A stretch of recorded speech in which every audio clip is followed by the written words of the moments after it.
할렐루야! 반갑습니다. 오늘 수요일 저녁 예배 시간입니다. 매주 수요일 저녁에는 이렇게 예배를 드립니다. 물론 예외도 있죠. 명절이거나 또 여러 가지 사정이 생기면 간혹 수요일 저녁 예배를 쉬는 경우가 있지만 특별한 문제가 없으면 항상 이렇게 수요 예배를 드립니다. 수요 예배는 주일 예배에 비해서 예배 순서가 그렇게 복잡하지 않습니다. 찬송 한 곡 부르고 기도하고 말씀 읽고 바로 말씀 듣고 설교가 끝나면 바로 예배가 끝나는 그런 단순한 구조로 되어 있습니다. 수요일 날 예배 시간에는 주일 예배 시간보다 참석 인원도 많지 않습니다. 예배 시간도 주일 예배 시간보다는 조금 짧습니다. 자, 그러다 보니 조금 우리 마음속에서 비중이 조금 가볍습니다. 교회에서 드려지는 예배 중에 주일 예배 다음으로 수요일 저녁 예배가 가장 중요한 예배입니다. 어느 교회나 비슷합니다. 그런 예배 시간이 늘 반복되다 보니까 우리 일상생활은 연도나 달보다는 일주일 단위로 계속 비슷한 패턴이 반복되는 경향이 있기 때문에 일주일에 한 번씩 주일 예배를 드리고 또 일주일에 한 번씩 3일 예배를 드리고 있습니다. 그렇게 계속해서 반복되기 때문에 우리들 마음속에서 그러면 안 되는데 조금 소홀히 여기는 경향이 없지 않아 있습니다. 주일 예배 은혜 받아야 되는데 어떻게 은혜를 못 받았어? 괜찮아. 야, 오늘만 주일 예배 드리냐? 다음 주에도 주일 예배는 있어. 예를 들면 그런 생각을 가지기 쉽습니다. 3일 예배도 마찬가지죠. 아유, 어떻게 하다가 3일 예배 시간에 지각을 해버렸네. 아유, 어떻게 하다 결석을 해버렸네. 아, 어떻게 하다가 3일 예배 시간에 제 시간에 오긴 왔는데 제대로 말씀에 집중을 못해서 은혜를 못 받았어. 너무 피곤해서 뒷자리에서 잠들고 말았어. 예를 들면 그러면 안 되지만 그렇게 되는 수가 종종 있을 수 있습니다. 그래도 마음 한구석으로는 괜찮아. 다음 주 수요일 저녁 예배 때 은혜 받으면 되지. 예를 들면 그런 생각을 하기 쉬운데 그 생각은 결코 건강한 생각이 아닙니다. 오늘 2월 19일입니다. 2월 19일 저녁 3일 저녁 예배는 딱 한 번입니다. 오늘 사무엘하 24장 말씀 우리가 함께 읽었고 이제 은혜를 나눌 건데 우리가 천국 가기 전에 또다시 사무엘하 24장 말씀을 읽게 될지도 모르지만 언제 이 말씀을 또다시 만날지 우리는 알 수 없고 그때 이 말씀을 만날 때 오늘과 똑같은 주제의 말씀이 될지는 모르는 것입니다. 다시 말해서 오늘 예배는 오늘이 유일하다는 것입니다. 그런 마음을 갖는 것이 건강한 신앙인이라고 저는 믿습니다. 오늘 예배는 유일한 예배예요. 그냥 늘 있는 똑같은 3일 예배 중에 하나가 아닙니다. 오늘도 사무엘하 24장, 다음 주도 사무엘하 24장, 그 다음 주도 사무엘하 24장. 서론, 본론, 결론이 계속 똑같다. 그러면 오늘 잘 못 들으셔도 다음 주에 들으면 된다고 생각할 수 있겠죠. 그러나 다음 주 달라요. 그래, 예배를 드릴 때 항상 지금 이 예배가 내가 죽기 전에 드리는 마지막 예배다. 그런 절실하고 절박한 마음으로 간절하게 정성을 다해서 예배를 드리는 것이 건강한 신앙인의 모습이라고 저는 믿습니다. 그런 마음으로 여러분들도 신앙을 해주시기를 부탁드립니다. 돌이켜보면 저에게는 3일 예배가 조금 특별합니다. 좀 특별한 일이 있습니다. 제가 아주 처음에 교회를 다니기 시작했던 것은 주일학교입니다. 그러니까 주일날이죠. 신앙이 없을 때에는 일요일이라고 불렀던 바로 그날 아침에 은하철도 999 그런 재미있는 만화 영화가 있는데도 불구하고 이제 엄마와 함께 교회를 갑니다. 가서 그때 오전 9시였던 것으로 기억하는데 그 예배실에서 어린이 예배를 드립니다. 그때가 처음이에요. 자, 거기서 말씀을 뭐 어마어마하게 배워가지고 뭐 그런 건 아니었지만 어쨌든 마음속으로 일요일 날 교회 가는 건 조금 익숙해졌어요. 교회는 원래 일요일 날 가는 거야. 잘 몰랐는데 내 주변에 다른 교회 다니는 사람도 다 일요일 날 교회 간다 그러더라고. 아, 일요일은 교회 가는 날이구나. 이제 그렇게 마음속으로 알고 있었습니다. 물론 일요일 날에도 교회를 매주 간 것도 아니었습니다. 자, 어찌되었건 시간이 좀 흘렀습니다. 제가 초등학교를 졸업하고 중학생이 되었습니다. 중학교 1학년, 이제는 중고등부 예배를 드려야 된답니다. 교회는 일요일 날 가는 거잖아요. 아니, 중고등부 예배는 토요일 날 오후 3시에 드린답니다. 중고등부 학생들은 많지 않기 때문에 그 예배실 큰 예배당에서 예배 드리는 게 아니고 조그만한 그 교육실, 조그만한 예배실에서 예배를 드린다는 겁니다. 그래서 이제 토요일 날 교회를 간 거예요. 자, 그때만 해도 제가 얼마나 어리석었냐면요. 토요일 날 중고등부 예배 드렸으니까 일요일 날 주일 예배 안 드려도 되는 줄 알았어요. 일요일 날 주일 예배를 또 드려요? 아, 나 어제 드렸는데? 얼마나 어리석었습니까? 그래서 그게 아니라는 걸 알고서 이제 중고등부 예배도 다니고 토요일 날, 주일 날 주일 예배도 드렸습니다. 그렇게 토요일과 주일만 이렇게 예배를 드리러 교회를 다닌 것이 한 1년 조금 넘었습니다. 1년. 그래서 이제 일요일만 교회 가는 사람에서 일요일과 토요일에도 교회 가는 사람으로 바뀐 것이죠. 엄청나게 발전한 것입니다. 일주일 단위로 봤을 때 교회 다니는 횟수가 2배로 늘어난 거예요. 자, 그런 상황에서 저희 중고등부가 수요일 저녁 예배 때 헌신 예배를 드린답니다.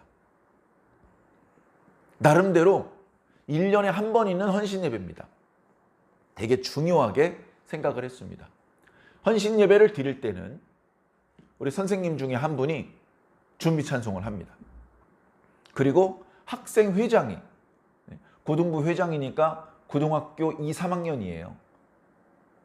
보통 장로님이나 나이 많은 집사님이 대표 기도를 하시는데 이제 고등학생에게 대표 기도를 주는 1년에 한 번밖에 없는 기회죠. 그래, 학생 회장이 대표로 기도를 합니다. 그리고 학생들 중에서 적으면 4, 5명, 많으면 7, 8명이 미리 연습을 했던 찬양으로 특별 찬양을 부릅니다. 그리고 나서 담임 목사님께 말씀을 듣죠. 그리고 헌신 예배가 있을 때는 보통 수요일 저녁 예배 때는 따로 헌금 시간이 없는데 물론 헌금하고 싶으면 교회에 비치되어 있는 성금함에 아무 때나 헌금할 수 있지만 주일 예배 때처럼 헌금 순서가 있어서 헌금을 하는 그런 예배 순서는 없는데 그런데 헌신 예배를 드릴 때는 헌금을 이렇게 내도록 했습니다. 그래서 인도하시는 선생님이 찬송가를 한 곡 부르면 그러면 그날 참석하신 모든 성도님들이 헌금을 합니다. 헌금 바구니가 돌아요. 그 헌금 바구니도 학생들이 돌립니다. 그렇게 해서 예배를 잘 끝나고 나면 목사님께서 우리 중고등부 학생들 고생했다고, 예배 잘 준비했다고, 그리고 성도들에게 우리 중고등부 학생들을 위해서 기도해주고 기회가 되는 대로 후원도 좀 많이 하시라고 그런 덕담을 해주시고 예배가 잘 마칩니다. 마치면 그날 헌금은 교회 재정으로 들어가는 게 아니고 우리 중고등부 재정으로 들어가는 거예요. 그러니까 우리 중고등학생들이 용돈 모아서 500원씩 1000원씩 헌금할 것 그때보다 훨씬 재정이 많이 보충이 되는 것이죠. 그래서 이제 상당히 이제 중요한 그런 행사였습니다. 그런데 이제 제가 1학년 때는 안 갔는데 2학년 때 이제 헌신 예배 참석하라는 거예요. 그때가 제 기억으로 4월이었던 것 같습니다. 4월. 그래서 저는 미리 특별 찬송을 준비한 것도 아니고 그리고 뭐 대표 기도를 하는 것도 아니고 그냥 예배 참석만 하라는 겁니다. 야, 중고등부 헌신 예배인데 중고등학생들이 많이 참석을 해야지. 기왕이면 일찍 와서 예배실 앞자리에 앉고 우리 중고등부 선생님이 찬송 인도할 때 큰 소리로 박수치면서 찬송을 부르자. 그렇게 다 공지가 됐어요. 그래서 수요일 저녁 예배 때 한 번도 안 참석하던 제가 중학교 2학년 때 수요일 저녁 예배 처음으로 참석한 겁니다. 학교 갔다가 친구들이 야 우리 분식점 가자, 오락실 가자. 다 안 돼 오늘 나 어디 갈 데 있어. 해가지고 불이 나게 집에 가서 가방을 딱 던져놓고 밥을 먹었는지 잘 기억도 나질 않습니다. 그리고 이제 교회 가는 버스를 타가지고 교회를 도착을 했는데 버스가 빨리 안 오고 당시 서울에 퇴근 시간에 길도 막히고 하다 보니까 예배 시간에 일찍 못 갔어요. 예배가 7시 30분에 시작을 했는데 당시에 겨우 7시 20분쯤 도착한 것 같아요. 그러다 보니까 예배실 앞자리는 벌써 꽉 찼어요. 이렇게 보니까 제 동기들, 중학교 2학년 학생들도 저 앞쪽에서 박수 치면서 찬송하는 게 보여요. 근데 저는 그쪽으로 못 가서 예배실 뒷자리로 갈 수밖에 없었습니다. 그게 제가 처음으로 수요일 저녁 예배 참석한 날이에요. 정확하지는 않겠습니다만 그날 이후로 계속해서 수요일 저녁 예배를 참석했어요. 이제 제가 교회 가는 날이 일주일 단위로 보았을 때 이틀에서 3일이 되는 순간이었습니다. 그날 수요일 저녁 예배 때 담임 목사님께서 정확히 어떤 성경 말씀을 본문으로 읽고 어떤 주제로 설교하셨는지 전혀 기억 안 납니다. 그날 무슨 특송을 불렀는지 누가 특송을 불렀는지 하나도 기억 안 납니다. 굳이 말씀드리자면 지금으로부터 40년 전 일입니다. 40년 전. 하나도 기억 안 나요. 하나도. 근데 제가 그날 예배에 참석했다는 게 기억나요.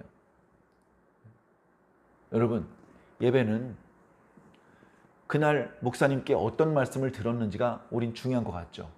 물론 그게 중요합니다. 근데 그보다 더 중요한 게 있어요. 예배실에 교회 가서 하나님을 만나는 게 중요한 거예요. 하나님을 나 만났어 그때. 하나님께서 뭐라고 말씀하셨는지는 정말 죄송한데 기억이 안 나. 근데 정말 확실한 건 내가 그날 하나님 만났어. 그게 중요한 겁니다. 그래서 다른 모든 예배도 특별하고 소중하지만 저에게는 3일 저녁 예배가 조금은 특별합니다. 그때 이후로 수요일 저녁 예배를 빠지지 않으려고 정말 노력을 많이 했습니다. 수요일 저녁에 저녁 예배 마치고 버스 타고 또 집에 오면 꽤 늦은 시간입니다. 9시도 넘는 시간입니다. 피곤하죠. 또 학교에서 내주는 숙제 또는 뭐 시험 기간에 시험 공부 조금 소홀해질 수 있어요. 일주일에 하루 정도는. 그런 부분 때문에 성적이 떨어지고 그래서 가족들을 걱정시키고 하지 않으려고 이제 교회 안 가는 날 2배로 열심히 했습니다. 저희 어머니도 그런 말씀을 자주 하셨어요. 우리 신앙인들은 2배로 열심히 살아야 돼요.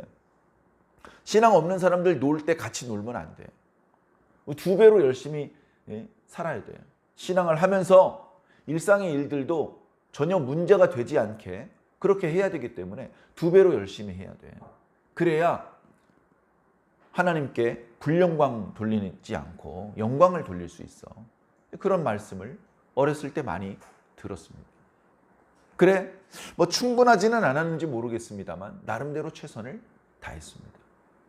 성적이 다소 떨어졌다, 다시 올라왔다 그렇게 되기를 반복했지만 어쨌든 중학교 3년을 다 합쳤을 때 우등을 할 수 있었습니다. 물론 제가 노력을 한 것이 주요했다고 말하기에는 부모님의 도움이 컸고 그리고 당연히 하나님께서 도와주셨기 때문에 그렇게 할 수 있었죠. 그래서 그 성적표 덕분에 저한테 야!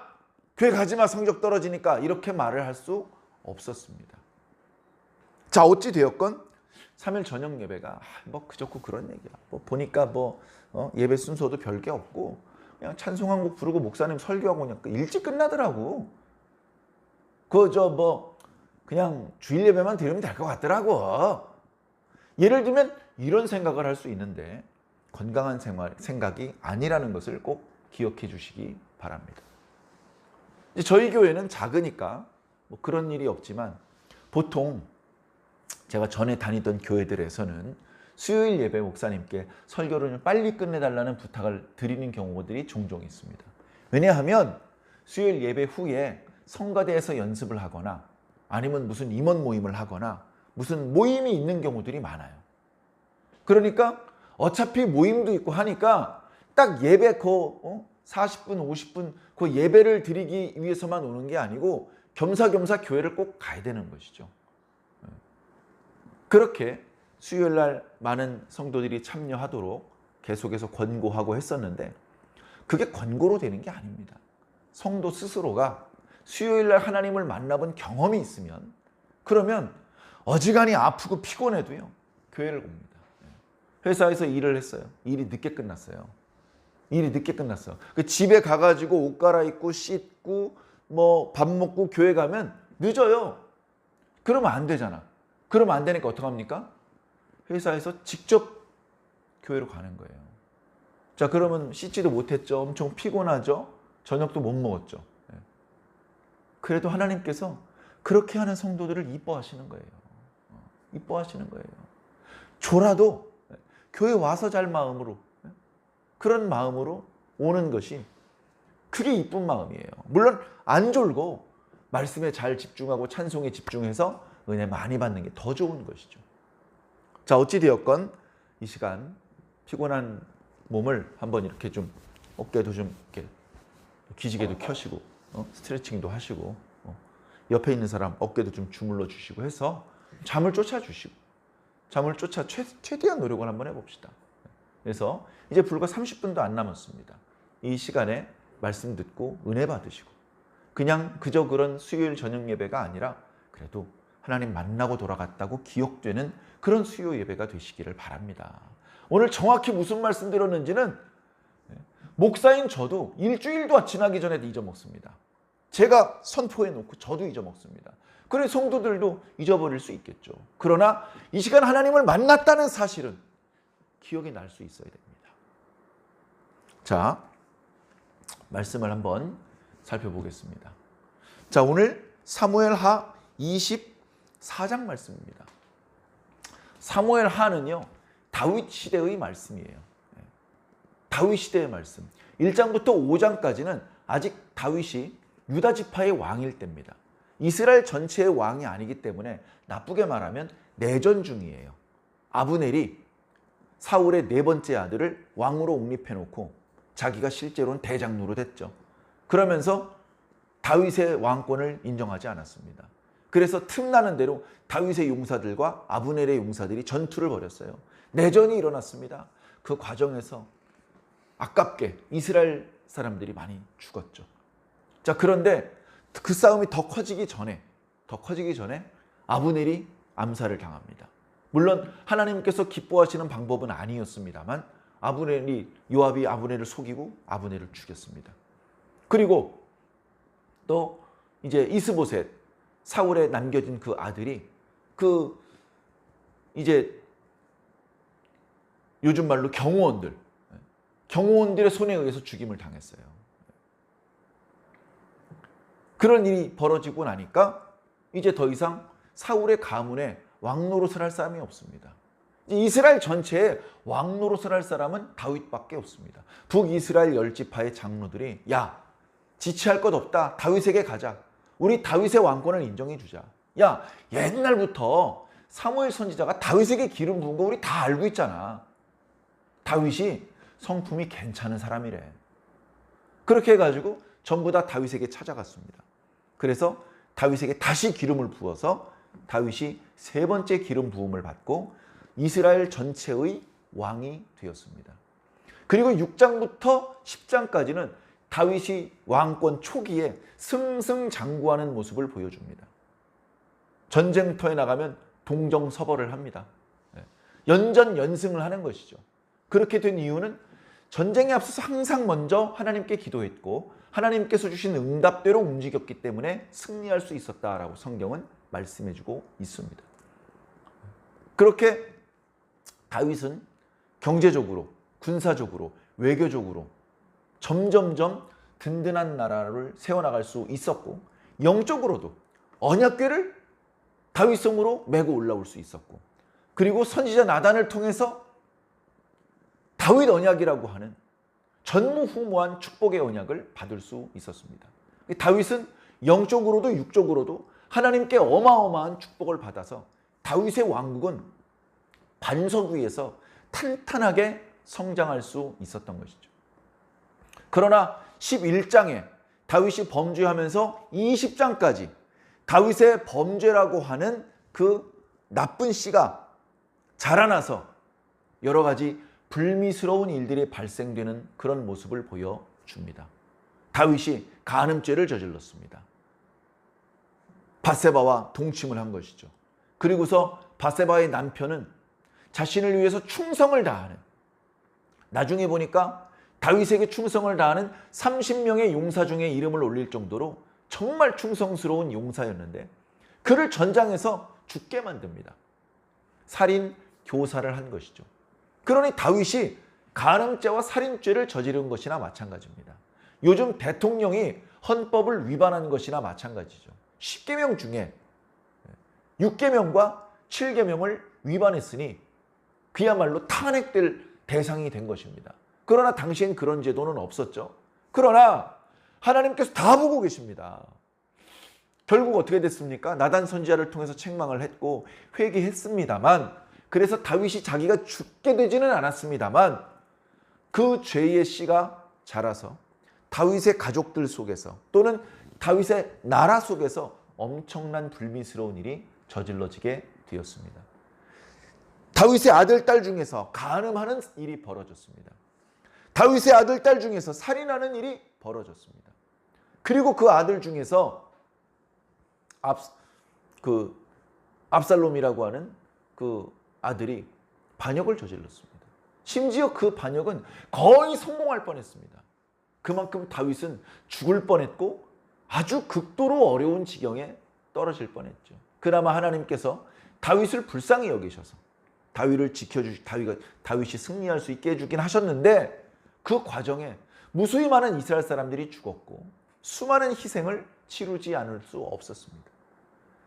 압살롬이 죽고 그 반역이 평정되었지만 다윗이 다시 요단강을 건너서 예루살렘을 오는 과정에서 또다시 남한국 유다와 북이스라엘 사이에 갈등의 골짜기가 깊어지는 사건이 벌어졌고 의도치 않게 세바의 반역 사건까지 일어났습니다. 그것을 또 평정하느라고 얼마나 많은 사람이 죽었습니까? 그것이 11장에 다윗이 떨어뜨린 죄악의 씨가 수습이 되는 과정입니다. 11장부터 20장까지. 그리고 21장부터 오늘 우리가 읽은 24장까지 말씀은 어떻게 보면 시간 순서는 아닙니다. 시간 순서는 아니에요. 어떤 게 더 먼저 일어났던 사건인지 잘 알아내기 어렵습니다. 자, 그러나 뭔가 주고 싶은 교훈이 있기 때문에 이 말씀들이 나타나고 있습니다. 자, 여기 나타난 말씀들은 주로 이런 주제입니다. 다윗이 뛰어난 신앙인이었지만 그러나 다윗도 죄인이다. 다윗도 불완전한 존재다. 그래서 너희들을 위해서는 진짜 완전한 존재가 필요하다. 다윗보다 뛰어난 왕이 없어요. 제일 뛰어난 게 다윗인데 다윗도 부족해. 그러면 어떡하란 말입니까? 다윗보다 뛰어나신 분이 오셔야 되죠. 그게 바로 예수 그리스도다. 다윗이 위대하지만 다윗보다 더 뛰어난 왕이 와야 우리 이스라엘이 온전히 하나님을 기쁘시게 하는 나라가 될 수 있어. 하나님께서 만왕의 왕을 보내주실 것을 이렇게 암시해 주시는 말씀입니다. 그리고 다윗 시대가 이스라엘 모든 역사 가운데 가장 형통했고 평안했고 전쟁으로 말하면 연전연승했고 경제로 말하면 큰 수익을 얻은 그런 행복한 시기간이었지만 그러나 그것은 100% 다 하나님의 은혜였다는 것입니다. 다윗의 힘으로 이룬 것이 아니라는 것입니다. 다 위에서부터 주신 거라는 겁니다. 위에서. 6장부터 7장, 1장부터 마찬가지. 전부 다 하나님께서 도와주신 거죠. 영적인 축복도 하나님께서 주신 것이고 세속적인, 육체적인, 물질적인 축복 전부 다 하나님께서 주신 것입니다. 그래, 우리가 범죄할 때에 재빨리 회개해야 되고 우리가 회개할 때에는 하나님께서 본래 쏟으려는 재앙을 다 쏟지 않으시고 우리를 용서해 주시는 분이다. 그만큼 하나님의 은혜와 사랑이 크고 바로 그 하나님의 은혜와 사랑 때문에 이스라엘이라는 국가가, 그리고 우리 완주중앙교회라는 교회가, 그리고 우리 각각의 가정이 무너지지 않고 지탱되고 있다. 하나님께서 우리 집의 기둥이시다. 우리 교회의 기둥이시고 우리 나라의 기둥이시다. 어떤 멍청이가 그 기둥을 자꾸 뽑으려고 그럽니다. 그 기둥을 자꾸 뽑으려고 그래요. 이 기둥을 뽑아야 방이 더 넓어진대요. 예, 기둥 뽑으면 방 넓어지겠죠. 근데 지붕이 무너지는데 어떡할 건데? 뽑을 수 있는 기둥이 있고 절대 뽑아서는 안 되는 기둥이 있습니다. 벽도 마찬가지예요. 야, 이 벽을 헐어버리고 여기 넓게 쓰자. 그래, 헐어도 괜찮은 벽이 있고 헐었다가는 지붕에 금이 가고 비가 새버리는, 절대로 건드리면 안 되는 그런 벽도 있는 겁니다. 하나님은 건드리면 안 돼요. 하나님은 내가 움직이면 안 됩니다. 내가 움직여야 돼요. 기준이 움직일 수 있습니까? 하나님이 바로 기준이십니다. 그걸 기준으로 내가 움직여야 되는 겁니다. 사랑하는 성도 여러분, 이 사무엘하 말씀이 주는 교훈이 단순합니다. 그런데 중요합니다. 절대 놓쳐서는 안 되는 말씀입니다. 자, 오늘 본문 말씀 빠르게 한번 살펴보겠습니다. 사무엘하에서 다윗이 저지른 범죄가 크게 두 차례 나옵니다. 밧세바를 간음하고 그의 남편 우리아를 살인 교사한 11장에 나타난 죄와 바로 오늘 본문에 나타난 24장의 인구조사를 한 죄가 그 대표적인 죄입니다. 자, 인구조사가 왜 죄죠? 자, 우린 이걸 이해해야 합니다. 인구조사는요, 죄입니다. 인구를 조사를 한다는 의미는 무엇인가? 자, 인구조사를 하면 유익한 게 크게 두 가지가 있습니다. 정확히 세금을 내야 되는 사람의 명단을 확보하기 때문에 세금을 빠짐없이 징수할 수 있습니다. 그러면 세금 수입이 크게 늘어납니다. 국가 경제가 튼튼해지는 것이죠. 두 번째, 전쟁이 벌어졌을 때 예비군으로 착출해야 될 인원을 정확히 파악할 수 있습니다.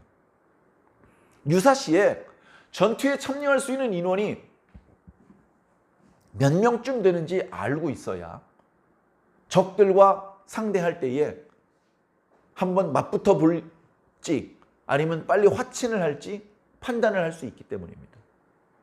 자, 그런데 그렇게 유익을 많이 주는 인구조사인데 왜 그게 범죄일까요? 자, 그것은 인구조사를 한다는 것은 하나님을 의지하지 않고 돈을 의지하겠다는 의미이기 때문에 그렇습니다. 하나님을 의지하지 않고 병사들의 많은 숫자를 의지하겠다는 뜻이기 때문에 그렇습니다. 하나님을 의지해야 됩니다. 하나님을 의지해야 됩니다. 목사님, 잘 모르나 본데요. 모세 때도 인구조사를 했어요. 그때 모세가 인구조사의 범죄를 저질렀다고 하나님께 책만 받지 않았잖아요. 맞습니다. 우리가 잘 아는 민수기는 백성들의 숫자를 헤아렸다는 의미에서 민수기입니다. 민수기에는 인구조사가 2번 나와요. 광야 40년 기간이 시작할 때쯤 인구조사를 했었고 끝날 때쯤 또다시 인구조사를 했습니다. 시작할 때도 대략 60만 명이었어요. 전쟁에 참여할 수 있는 남자들의 숫자가. 그리고 끝날 때도 대략 60만 명이었습니다. 처음에 인구조사했던 60만 명 중에서 여호수아와 갈렙을 빼고는 다 광야에서 죽었습니다. 수명을 다해서 죽은 사람도 있겠지만 이런저런 재앙으로 다 광야에서 죽게 하셨습니다. 그래서 두 번째 인구조사에 또다시 60만 명이 채워진 것은 우연이 아니라 하나님께서 채워주신 것이에요. 하나님께서 채워주셔서 그 한쪽에선 재앙이 쏟아지는 와중에도 또 다른 쪽에서는 아이가 태어나고 그 아이가 성장하고 그래서 또다시 60만 명이 채워지게 된 것입니다. 그런데 그때 인구조사는 하나님께서 책망하지 않으셨어요. 왜냐하면 그것은 하나님께서 인구조사를 하고 명령을 하셨기 때문에 그렇습니다. 그때의 인구조사는 하나님의 뜻대로 하는 인구조사였습니다. 세금을 더 많이 징수하기 위해서, 전쟁에 나갈 사람의 숫자를 헤아려 가지고 국력을 점검하기 위해서, 그게 아니고 하나님의 언약 백성의 수를 계수하기 위해서, 하나님의 군대의 숫자를 계수하기 위해서 그렇게 한 것입니다. 그리고 언약을 계수한 당사자들도 제사장들이에요. 하나님께 명령을 받고 제사장들을 중심으로 각 지파의 장로들이 나서서 인구조사를 했던 것입니다. 지금은 하나님이 지시한 것도 아니고 제사장들이 앞장서는 것도 아닙니다. 그냥 다윗이 자기 마음대로 인구조사를 하려고 합니다. 성경을 자세히 보면 하나님께서 또다시 이스라엘 백성을 대하여서 분노하셨다라고 말씀하고 있습니다. 이스라엘 백성들이 무슨 일로 하나님의 노여움을 샀는지는 기록되고 있지 않습니다만, 다윗이 아마도 이스라엘 민족의 지도자로서, 심지어 왕으로서 모든 면에 모범을 보여야 합니다. 윤리적으로도 신앙적으로도. 그런데 모범을 보이지 못했기 때문에 백성들 중에서도 모범적이지 못한 그런 백성들이 많이 있었던 것 같습니다. 그러다 보니 하나님께서 이스라엘에 대하여 자주 진노하셨던 것 같습니다. 그러니까 지금 하나님께서 진노하신 것이 처음이 아니라는 거예요.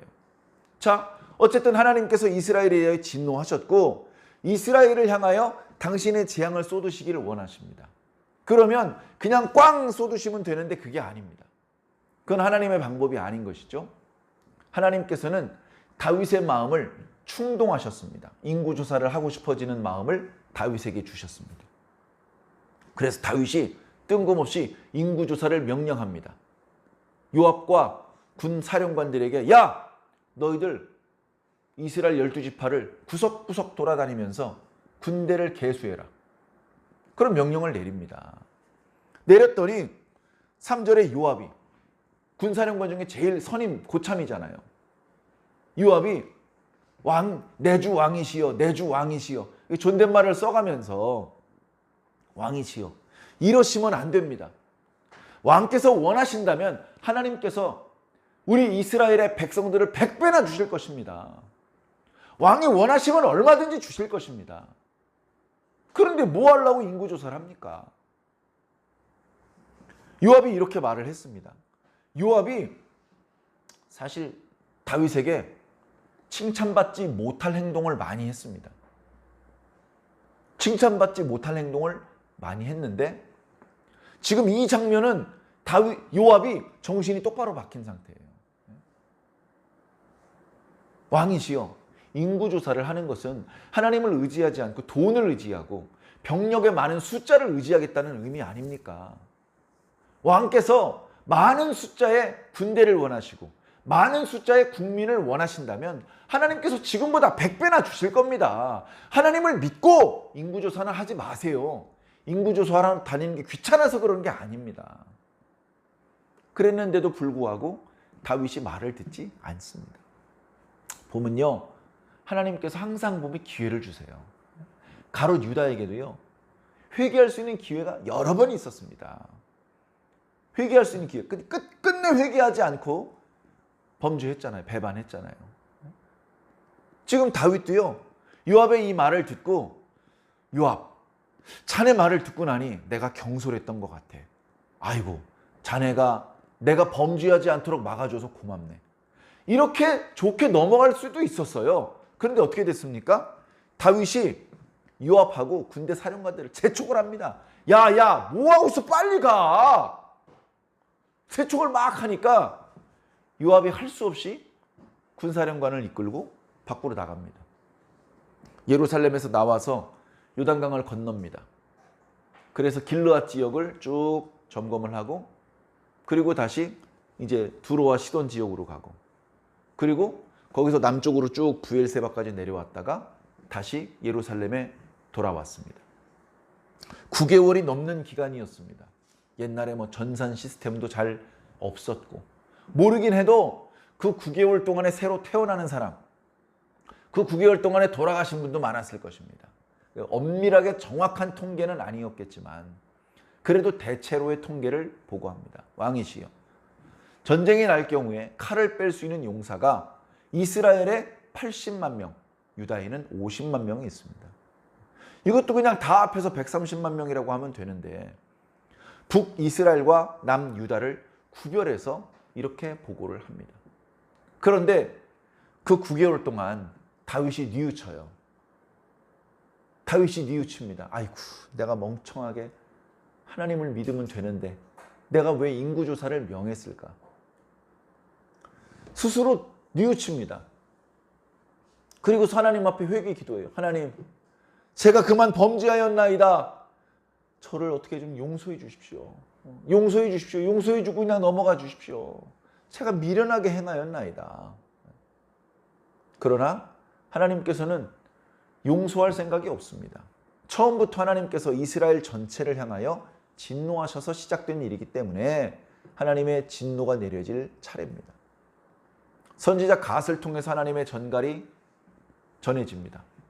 하나님께서 말씀하시기를 왕께서는 다음 세 가지 중 한 가지 처벌을 선택하라고 하십니다. 하나는 7년 동안 기근입니다. 두 번째는 3개월 동안 원수에게 쫓겨다니는 겁니다. 세 번째는 3일 동안 이스라엘 땅에 전염병이 도는 것입니다. 왕께서는 잘 생각하셔서 저에게 알려주십시오. 저를 보내신 분에게 답변을 전달해 드려야 되니까. 그러니까 다윗이 말합니다. 하나님은 자비가 많으신 분이시니 내가 사람의 손에 형벌을 당하지 않고 하나님의 손에 형벌을 당하겠습니다. 이렇게 대답을 합니다. 자, 사람의 손에 형벌을 당한다는 것은 기근과 원수에게 쫓겨나가는 것을 의미하고, 하나님께서 전염병으로 직접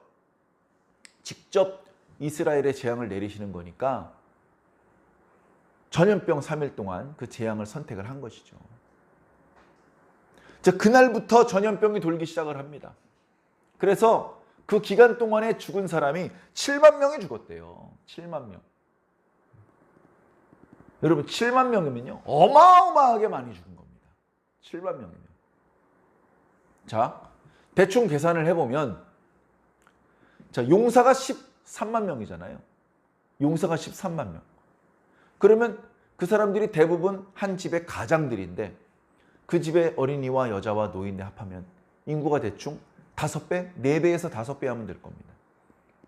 그러면은 13만이 한 50만에서 60만 정도 될 것 같아요. 자, 60만, 70만이라고 칩시다. 70만 중에 7만이 죽었어요. 10명 중 1명이 죽은 거예요. 어마어마하게 많이 죽은 겁니다.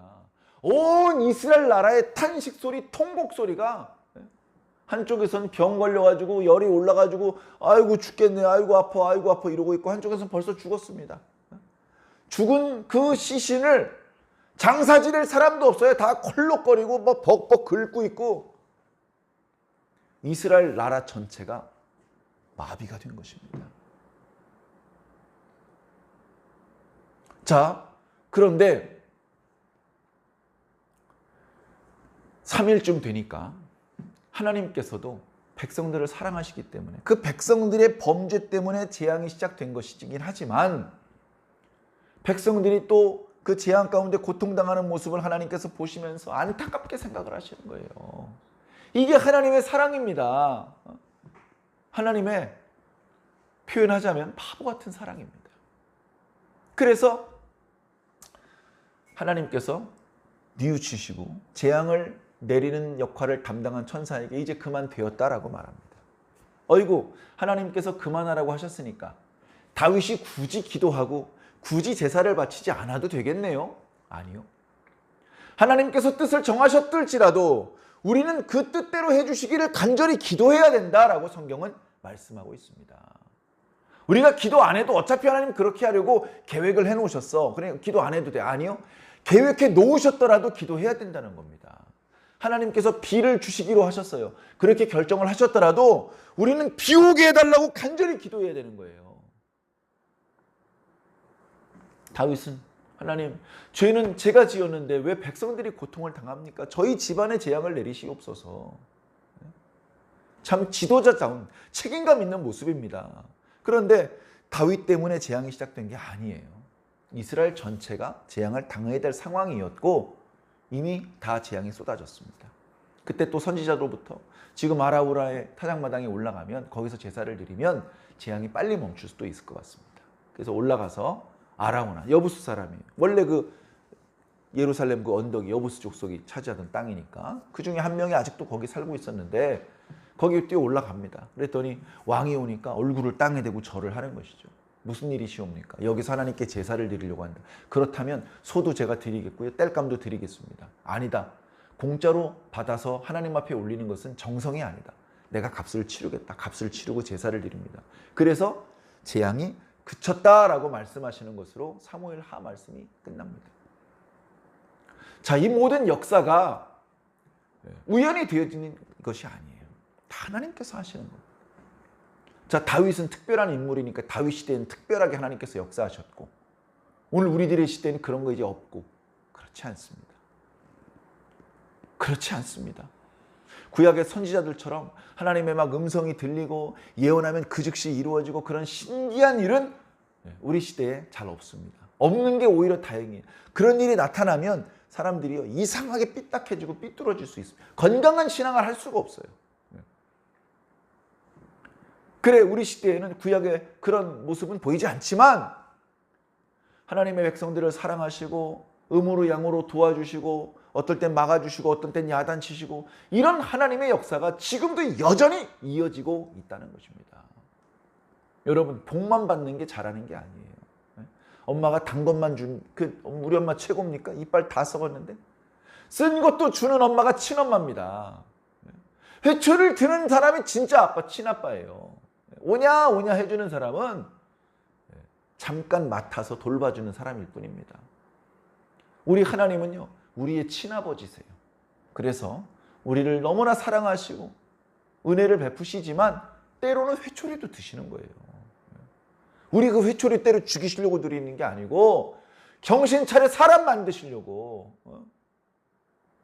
사랑하는 성도 여러분, 다윗도 어쩌면 많은 시행착오를 겪고 뒤늦게 거의 죽기 직전에 철이 들었을지도 모릅니다. 우리도 마찬가지입니다. 언제나 우리에게 하나님의 은혜가 필요하다는 사실을 잊어버리지 마시고 하나님의 은혜 안에서 지혜롭고 충성된 그런 건강한 신앙인의 삶을 꼭 살아주시기를 예수님 이름으로 간절히 축원합니다.